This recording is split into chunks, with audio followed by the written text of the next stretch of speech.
One of the privileges of growing old is that you get to see very fancy doctors. I don't just see GP, I see specialists, and some of the top specialists in the country with the little problems here and there. But these days, the top doctor in the field that I have a little bit of a mysterious problem, shall we call it, is frightened to see me. Because I walk in there, I would have checked out every page on the web. I know what treatment, I know what the drug, what the clinical pathways, I know what the possibilities are, and then went down the list logically to eliminate those potential causes with her. Knowledge, whatever you can write down, it must not be the reason why you are valuable. Now, the second part of the career has to be, you gotta know, you're proving that you are good at doing things. So like what? Putting together the spreadsheets. Let me tell you, investment banks have analysts. You've ever seen the halls and floors of analysts with their spreadsheets and their computer. By the thousands. By the thousands. So what makes you so special? Being able to operate a spreadsheet and create a financial model. Nothing. What about lawyers? Articling. Putting together prospectus for investment banks. Nothing. They can replace you any day. So what you know and what you can do is of far less value than who you are. Now that may be a very profound truth, but it will take a while for that to sink in. Let me highlight just a few pertinent facts to give you a little bit of background of why I believe these things are so important to you and why I believe them firmly. I became what others wanted me to be. That's the summary of my first third of my life. At O levels, I have a representative passing grade. That means I have one of everything except 6. A1, A2, C3, C4, all the way to C7. So I was not I pretty checkered in that sense. Representative passing grade. Life changed for me when my father decided to be inspired by one of my predecessors called Su Guanning. And some of you know who he is. Right? And he had gone from Catholic High, where I was, to Raffles Institution. My father thought that maybe that would get the lazy bone out of me.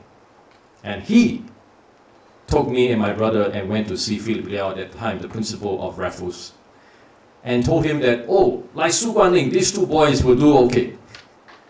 Well, what my father did not say, well, Guanning got straight A's, and I got a representative passing grade.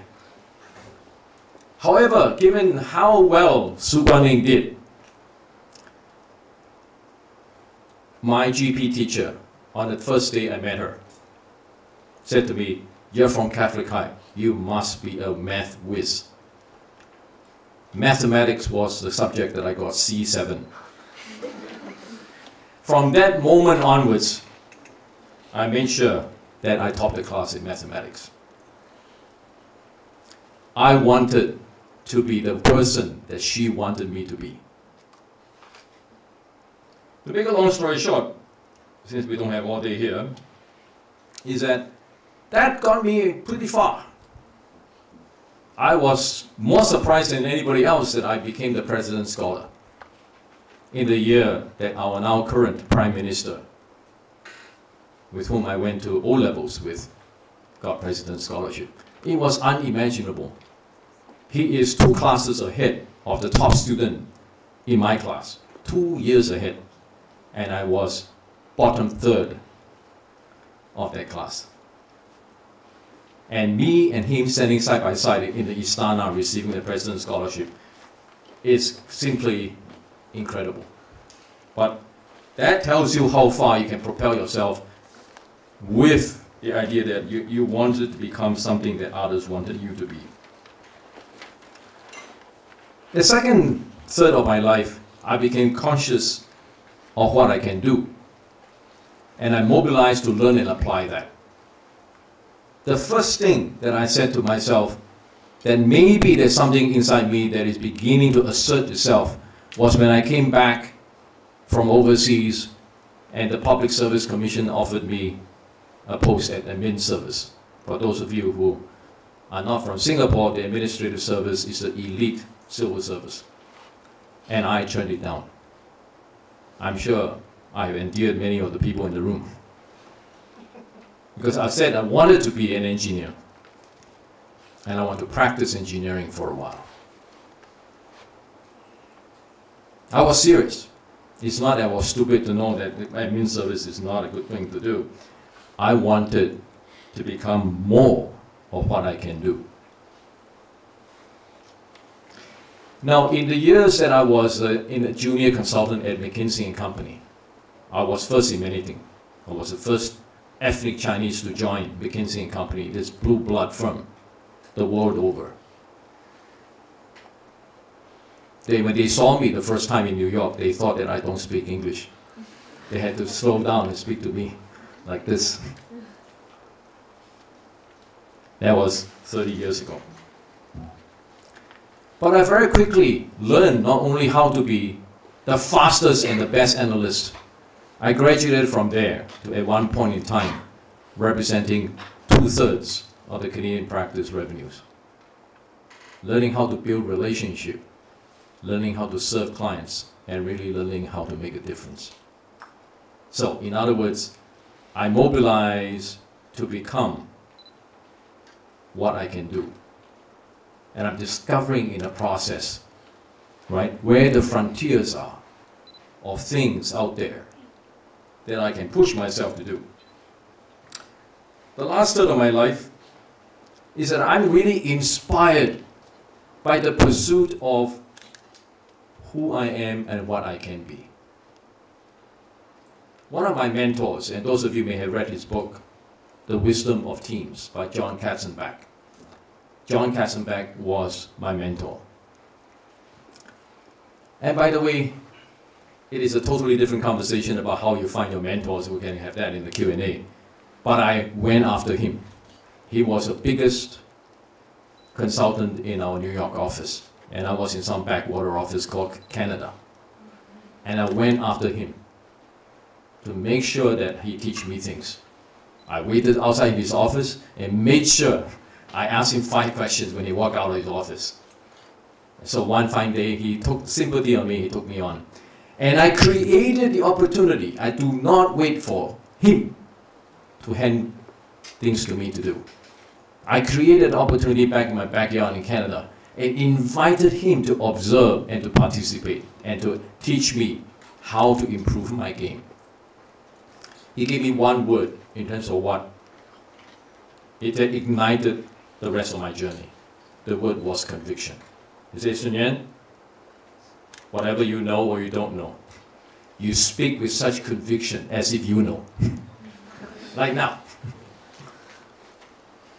I had chewed on that word for 20 years. One word. From a person that would not speak up till spoken to. I was a very good Chinese schoolboy. Right? Taught and raised by my traditional Chinese parents. I became one of the most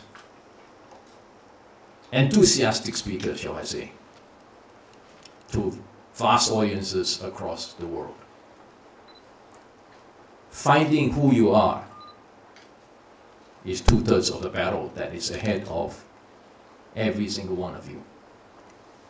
Because as I said in the beginning, there is already a great person and a great career in every one of you.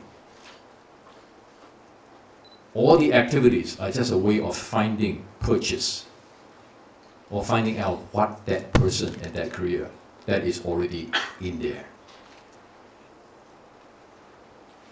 So when Michelangelo look at a piece of stone, he doesn't take a whole bunch of measurement and then say, now let's see what I can make this stone into.